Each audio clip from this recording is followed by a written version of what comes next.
केरल की कलाकार देविका रामचंद्रन द्वारा सचित राज का डूडल एक प्रसिद्ध भारतीय कवि बालमनी अम्मा के 113वें जन्मदिन का जश्न मनाता है, जिन्हें मलयालम साहित्य की दादी के रूप में जाना जाता था। केरल भारत में बोली जाने वाली भाषा। आज ही के दिन 1909 में उनका जन्म त्रिशूर जिले में स्थित पुन्नेरुकुलम में उनके पैतृक घर नालापत में हुआ था।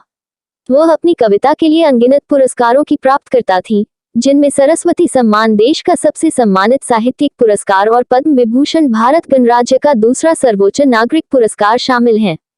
अम्मा ने कभी कोई औपचारिक प्रशिक्षण या शिक्षा प्राप्त नहीं की, बल्कि उनके चाचा नलपट नारायण मेनन, जो एक लोकप्रिय मलयाली कवि भी थे, ने उन्हें घर पर ही शिक्षा दी।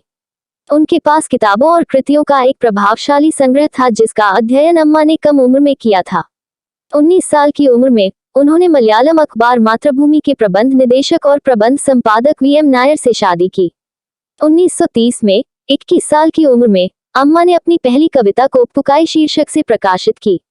एक प्रतिभाशाली कवि के रूप में उनकी पहली पहचान कोचीन साम्राज्य के पूर्व शासक परीक्षित थम्पुरन से हुई, जिन्होंने उन्हें साहित्य निपुण पुरस्कार से सम्मानित किया।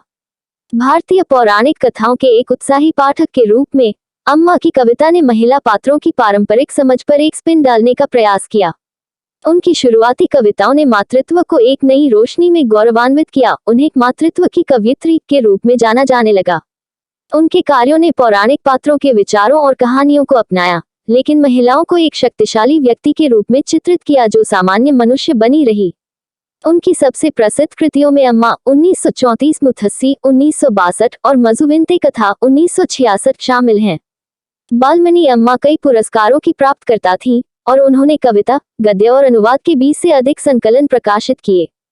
वह कमला दास की मां भी थी, जिन्हें 1984 में साहित्य के नोबेल पुरस्कार के लिए नामांकित किया गया था। अम्मा का 2004 में निधन हो गया और उनके अंतिम संस्कार में पूरे राजकीय सम्मान के साथ भाग लिया गया। बच्चों और पोते पोतियों के प्रति उनके प्रेम का वर्णन करने वाली उनकी कविताओं ने उन्हें मलयालम कविता की अम्मा, माँ और मुथस्सी दादी की उपाधि दी। जन्मदिन मुबारक हो, बालमनी अम्मा।